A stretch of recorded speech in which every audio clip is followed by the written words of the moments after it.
እንዴት ከተባለ ደጋፊው ማን ነው ከተባለ ምንም መሸፋፈን አያስፈልገውም። እኔ የኦርቶዶክስ ሃይማኖት ተከታይ ነኝ። እኔ ንስሐ አባት አለኝ። የሃይማኖት አባቴን አከብራለሁ። የመጀመሪያው ደጋፊ የሃይማኖት አባት ነው። ሲደግፈን ሲያበረታታን የቆየ አንድ ካህን እኮ የንስሐ ልጁን በዚህ ውጊያ ከሞት ንስሐ አያስፈልግም፣ ንስሐ ገብታል፣ በዚህ ውጊያ ከሞት አንተ መንግስተ ሰማያትን ትወርሳለህ እየተባለ የሚሰበክበት ሁኔታ ነው ያለ አባሉ። ይህ ሀቅ ነው።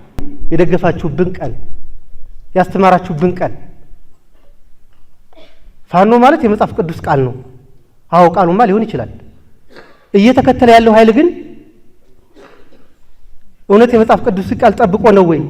ቀኝ የውስጥ አርበኛ የሚባለው አደረጃጀት ማለት በመንግስት መዋቅር ውስጥ ሆኖ መረጃ በመስጠት ሎጂስቲክ በማቀበል ክፍፍል በመፍጠር መንግስትን የሚያዳክም አካል የመንግስት ሰራተኛ በወረዳ በዞን እኔ አንድ ደስ የሚለኝ እንኳን ገብቻለሁ ነው። በመግባት ያልቆጭም አይቼዋለሁ። የሚናፍቀኝ ነገር የለማ። አይቼዋለሁ። እናንተ የቀኝ ውስጥ አርበኛ መረጃ የምትሰጡ እኮ ቻሊ ዘመን ይባላል። እናቱን በሶስት ደብድቦ የገደላት የክፍለ ጦር አመራር ነው አላው። ለዛ ነው መረጃ የምትሰጡ። ታዲያ እንደ ዞን አመራር፣ የወረዳ አመራር፣ የመንግስት አካል ህዝብ ያመነው እንዴት ለነዚህ ሰዎች ተላላኪ ይሆናል ነው የኔ ጥያቄ። ለነዚህ ሰዎች መረጃ የምትሆኑ ደጋፊ የምትሆኑ በዚህ ልክ እያወረዷቸው አይደል እንዴ? ምናልባት እናንተ ከተማ ስለተቀመጣችሁ ነው እንጂ ስለናንተ ልጅ ስለናንተ ባለቤት ዋስትና ትወስዳላችሁ እንዴ? በየደረጃው ያለ አካል ወንድሙ ጽንፈኛ ነው፣ የእህቱ ልጅ ጽንፈኛ ነው፣ ያክስት ያጎቱ ልጅ ጽንፈኛ ነው። አይዞ በርታ እያለ የጫማ መግዣ ይልክለታል፣ ስልክ ገዝቶ ይልክለታል፣ ካርድ ይፍቅለታል። አራባውም አልጠማውም አልቸገረውም። ምን ሊያርግ ይመጣል? ና ወንድሜ ተሳስተሃል። ችግር ያለበት ሰው ነው እንደዚህ የሚል። በስም ጥራ ከተባለ መጥራት ይቻላል። እነማን ናቸው ከተባለ እዚህ ውስጥ ስላሉ ሊናገሩም ስለሚችሉ በስም መጥራት ይችላሉ።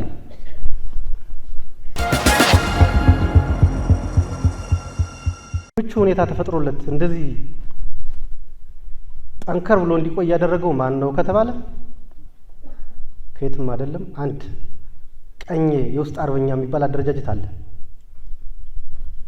ቀኝ የውስጥ አርበኛ የሚባለው አደረጃጀት ማለት በመንግስት መዋቅር ውስጥ ሆኖ መረጃ በመስጠት ሎጂስቲክ በማቀበል ክፍፍል በመፍጠር መንግስትን የሚያዳክም አካል የመንግስት ሰራተኛ በወረዳ በዞን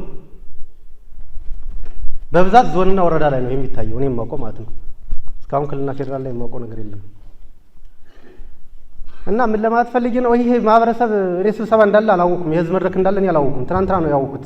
የሆነ ቦታ ላይ ቡና እየጠጣው ነበርና ነገ እኮ ትላልቅ አመራሮች የሚገኙበት የህዝብ መድረክ አለ እና እነከሌ የሚባሉ አመራሮች ስማቸውን ባለፈው የሆነ ነገር ስለተባለ አደራ ብለዋል፣ ስለኛ መልካም ነገር ተናገሩልን ተብሏልና እንዳያፍሩ እነዚህን ሰዎች ጥሩ ነገር ተናግረን ማለፍ አለብን ይላል።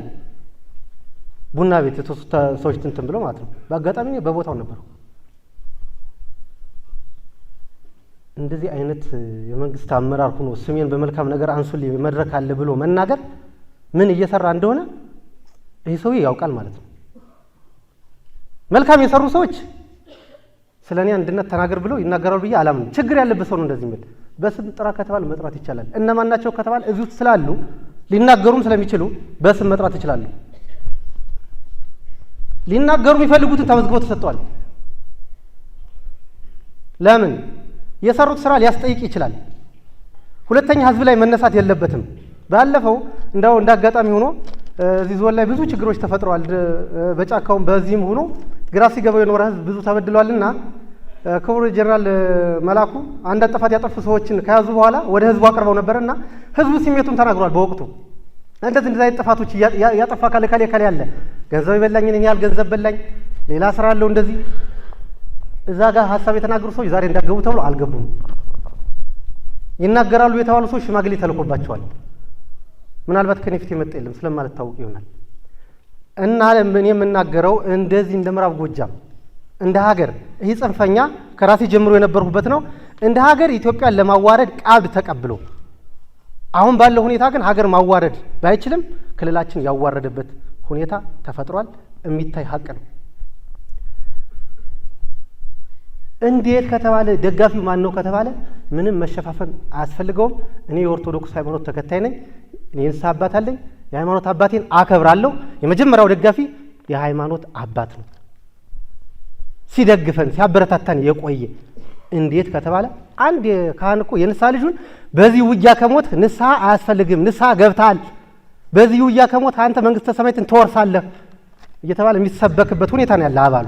ይህ ሀቅ ነው መታወቅ ያለበት። እንደ ምዕራብ ጎጃም ሀገረ ስብከት የሃይማኖት አባቶች፣ ሀገረ ስብከት ትላልቅ አመራሮች አይዟችሁ በርቱ ብላችሁናል፣ ደግፋችሁናል። እከሌ ከሌ አልልም እንዲመከሩ ግን ከዚህ ጉዳይ ግን ወደ ኋላ እንድትመለሱ እንድታስቡበት ለማለት ተፈልጎ ነው። እነማን አሉ ከተባለ ቀኑን የደገፋችሁብን ቀን ያስተማራችሁብን ቀን ፋኖ ማለት የመጽሐፍ ቅዱስ ቃል ነው። አዎ ቃሉማ ሊሆን ይችላል። እየተከተለ ያለው ኃይል ግን እውነት የመጽሐፍ ቅዱስ ቃል ጠብቆ ነው ወይ?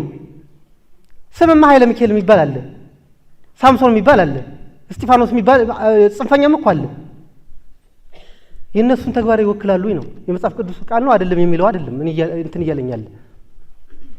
አይዟችሁ በርቱ ነው። በጣም የሚያሳፍር ማለት ነው። የሃይማኖት አባት ከሆነ ቦታ ላይ ሲንቀሳቀስ በራሱ ፍቃድ አግቱኝና ገንዘብ ከሀገረ ስብከቱ ይወጣል።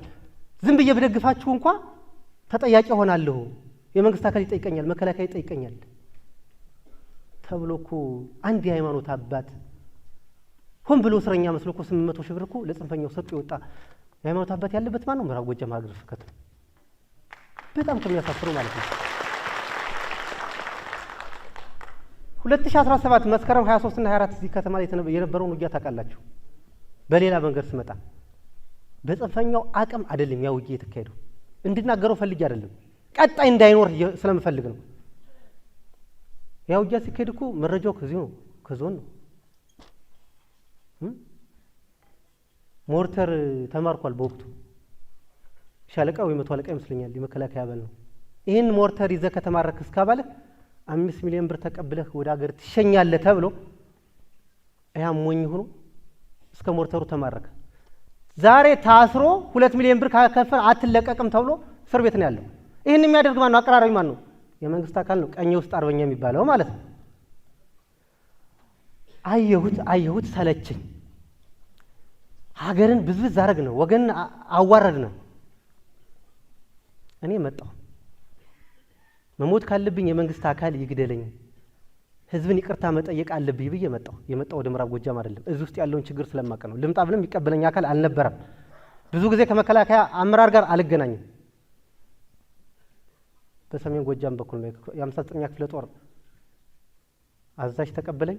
ባህር ዳር ነው የሄድኩት። ወደዚህ የመጣው ቀጠኔ ነው፣ ዞኔ ነው፣ ማህበረሰብ ይዘን ያለው ወገኔ ይዘን ነው፣ ለመኖር መጥቻለሁ። ሌላ ጉዳይ አይደለም የመጣሁት። በአጋጣሚ ግን ስመጣ የመጣሁበት ዓላማ እድሜ ካለ ግን ይህን ማህበረሰብ መካስ አለብኝ ብዬ ነው እኔ እንደራሴ የመጣሁት በማውቀው ልክ ማለት ነው። ይህን ስመጣ ደግሞ ምቹ ሁኔታ አልተፈጠረም ነበር። እንዳልሰራ ግፊት የሚያደርጉ ሰዎች ነበሩ። እነማን? ቀኝ ውስጥ አርበኛ ናቸው። እንደገባውኝ 1 ሚሊዮን ብር ሽልማት እናደርግልና ከክልሉ ውጣ ነው የተባልኩት። እኔ ምን ሰርቼ ነው 1 ሚሊዮን ብር የምሸለም? የኔ ስራ እኮ በህግ የሚያስጠይቅ ስራ ነው ስራ የቆየሁት እንጂ የሚያሸልም አንድ ስራ አልሰራም። ለምን ብዬ ስጠይቅ ምናልባት ፋና ላይ ቲቪ ላይ ምናምን እንደዚህ አይተናል እንደዚህ ስላጋለጠ እኔ እንደ ምዕራብ ጎጃም ማለት ነው ጽንፈኛ የሰው ኃይሉ ሙሉ እጄ ላይ ያለ ሁሉ ነገር ሙሉ የተደበቀ ምንም ነገር የለም። እዚህ ውስጥ ምን አይነት ሁኔታ ይሰራል አውቀዋለሁ። ከነዘመነ ከነማሚያ ተልቆ ይዞ ነው የመጣ። ዘመነን እኮ ነው ያውቀዋለሁ ከእናንተ ከምትሉ በላይ ምን ሁዬ ጥየው መጣው። የዘመነን ጉድ እኮ ቆይ እነግራችኋለሁ እኮ ከእንደዚህ አይነት ሰው ጋር ተልቆ ይዤ አልመጣም። በዚህ እያፈርሁ ግን ጄኔራሉ ከጫካ በመጡ ሰዎች ተጠልፎ እንደዚህ ሊያደርገን ነውና ብላችሁ ጄኔራሉን ገብግቡት ተብሎ ግን መልእክት አይነገርም። አንድ የዞን አመራር ነኝ ከሚል አካል ችግር ካለብህ አለብህ ወይ አስተካክል። እንደመጣውኝ እኮ ነው እዚህ ምዕራብ ጎጃም ላይ እንደመጣው 4 አመራሮች ማለት ነው የወረዳም የዞንም እንኳን አንተ መጣ እውነት መስሎን በመረጃ እያገዝን ነበር። ስለኛ እንዳትናገር አንተም ወደዚህ ሐሳብ ከቀየርክ እኛም ሐሳብ ቀይረን መንግስትን እንከሳለን፣ እናገለግላለን፣ ለህዝብ እንታመናለን አሉኝ። ቃል ገባን። እነዚያ ሰዎች አሁን በመልካም ሁኔታ እየሄዱ ነው። እንደምታዩት ጽንፈኛ በየቦታው በግሩፕ እየመጣ ነው። ድሽቃውን ብሬኑን ይዞ አመራር እየመጣ ነው። ምዕራብ ጎጃም ለምን አይመጣም? አመራሩ እነማን ጋር እንደሚደዋወል ያውቀዋል። መከላከያን አምኖ እንዳይመጣም እኮ ይዞ መከላከያን አምኖ የሚመጣው መቼ ነው? መከላከያ የሆነ ነገር ሲሆን ነገ እንደሚነሳ እየተነገረ ነው። ቀሪ ዘመድ ግን እዚሁ ነው። እዚሁ ያለ አመራር ነው። ዛሬም የሚነገረው ፕሮፓጋንዳ ትሰማላችሁ። በተሳስ ወጥቶ የሚሄድ ነው መከላከያ ወይ ከዛ በኋላ የት ይገባላችሁ ነው የሚባለው።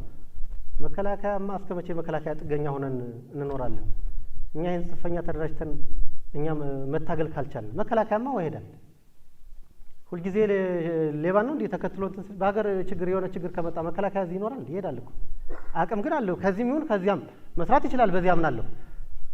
የውስጥ አርበኛ ነኝ ብለህ በመረጃ በተለያየ ነገር የሚደገፈው ይቁም። እኔ አንድ ደስ የሚለኝ እንኳን ገብቻለሁ ነው የምልህ። በመግባት ያልቆጭም አይቼዋለሁ። የሚናፍቀኝ ነገር የለማ። አይቼዋለሁ። እናንተ የቀኝ ውስጥ አርበኛ መረጃ የምትሰጡ እኮ ቻሌ ዘመን የሚባል አለ። እናቱን በሶስት ደብድቦ የገደላት የክፍለ ጦር አመራር ነው አላው። ለዛ ነው መረጃ የምትሰጡ። እናቱን የገደለ ማለት ነው። የገደለበት ምክንያት እንዴት እንደሆነ ታውቃላችሁ? እናቱ ራበኝ ጠማኝ ብላ እየለመነች ነው የምትበላ። 50 ሺህ ብር እንችላታል በቦታው ስለነበሩ። እንዳትለምኝ የኔ እናትማ መለመን የለብሽም እንዳትለምኝ አላት። አይ ልጄ ይህን ገንዘብ ስታመጣው እኮ ህዝብ እያስለቀስክ ነው። ከድሃዎችና ከእኔ የቢጤ ያመጣውን ገንዘብማ እኔ አልበላም እኔ እየለመንሁ እበላለሁ ስትለው በዚህ ቃል ነው ደብድቦ ይገድላት። እናንተ በሌላ መንገድ ልትስሉ ትችላላችሁ። ይህ ሰውዬ ይጠየቅ እየተባለ ነው፣ አልተጠየቀም። ታዲያ እንደ ዞን አመራር፣ የወረዳ አመራር፣ የመንግስት አካል ህዝብ ያመነው እንዴት ለእነዚህ ሰዎች ተላላኪ ይሆናል ነው የኔ ጥያቄ። እዚህ አጉት ላይ አታስታውሱም እንዴ? 2 ልጆቹን የካህን ልጆች ደፈረ። ለምን ብሎ ሲጠይቅ እኮ ለምሽት ዋስትና አለ ወይ ብሎ ምሽቱን ጥለዋል እኮ። ከምሽቱ ገላ ላይ እኮ መስቀል እየጣለ የለመነ አባት እኮ ነው ያለ። እና እናንተ የሃይማኖት አባቶች ለእነዚህ ሰዎች መረጃ የምትሆኑ ደጋፊ የምትሆኑ በዚህ ልክ እያወረዷቸው አይደል እንዴ? ምናልባት እናንተ ከተማ ስለተቀመጣችሁ ነው እንጂ ስለናንተ ልጅ ስለናንተ ባለቤት ዋስትና ትወስዳላችሁ እንዴ? አትወስዱም እኮ። ቋሪት ወረዳ ጨጎዴ ሀና ቤተክርስቲያን ውስጥ ጽላት ስንክሳር መጽሐፍ ሊሸጡ ሲመጡ እኔ አይደል እንዴ ያስዋቸው? ተፈሪ የሚባል ታውቆ እኮ ነው የአማራ ክልል ሚሊሻ ጽሕፈት ቤት ምናምን ላይ የሚሰራ ነበረ። የሱ ወንድም ነው ይዞት የመጣ ከአረብ ነው ደላላ የመጣው። እኔ በቁጥጥር ስር አውየው ነበር። ጽላት ሊሸጥ ማለት ነው፣ ታቦት ሊሸጥ፣ ስንክሳር መጽሐፍ ሊሸጥ፣ ፍትሐ ነገሥት መጽሐፍ ሊሸጥ ያዝ ነው። ያን በሚዲያ ተናግሬ ነበር። ለምን እንደዚህ ስላለ ያለኝ ካህን አለ፣ የዞን አመራር አለ። መናገር አልነበረብም። ሊሸጥ የመጣው ራሱ ለራሱ ጥቅም ነበር። ሲጠየቅ ግን ለትግል ልናውለው ነው። ታቦት እየተሸጠ ነው እንዴ ታግለህ መሳሪያ ገዝተህ ሀገር የሚገነባው? እንዲያው ለእነዚህ ሰዎች መረጃ መሆን ያስፈልጋሉ ወይ ነው? መረጃማ እኔ ነበርኩኝ እኮ መስሎኝ ይጀበታል ረጅም መንገድ። አሁን የምዕራብ ጎጃም ዞን ጽንፈኛ ይፈርስ? አዎ ይፈርሳል፣ ሳይወድ በግዱ። የሚፈርስበት መንገድ ግን እዚህ ያለ የዞን አመራር የወረዳ አመራር በየደረጃው ያለ አካል ወንድሙ ጽንፈኛ ነው፣ የእህቱ ልጅ ጽንፈኛ ነው፣ የአክስት ያጎቱ ልጅ ጽንፈኛ ነው፣ አይዞ በርታ እያለ የጫማ መግዣ ይልክለታል፣ ስልክ ገዝቶ ይልክለታል፣ ካርድ ይፍቅለታል። አራበውም አልጠማውም አልቸገረውም። ምን ሊያርግ ይመጣል? ና ወንድሜ ተሳስተሃል ማትለው አምጣ ቢባል የዚህ የዞን አመራር 5 እስከ 10 ማምጣት ይችላል። በማውቀው ልክ ማምጣት አልፈልጉም። እንስተካከል ነው። ህዝባችን እየተጎዳ ነው። ማዳበሪያ የሚገዛበት ብር መንገድ ላይ ቀርቶበታል። በድጋሚ የምናገረው አርሶ አደሩ እያለቀሰ ነው። 3 ዓመት ተሸከመ። በክረምት እኮ ጠላ የማይቦጭበት ቤት አለ እኮ። የችግር ወቅት ነው ክረምት አይደለ?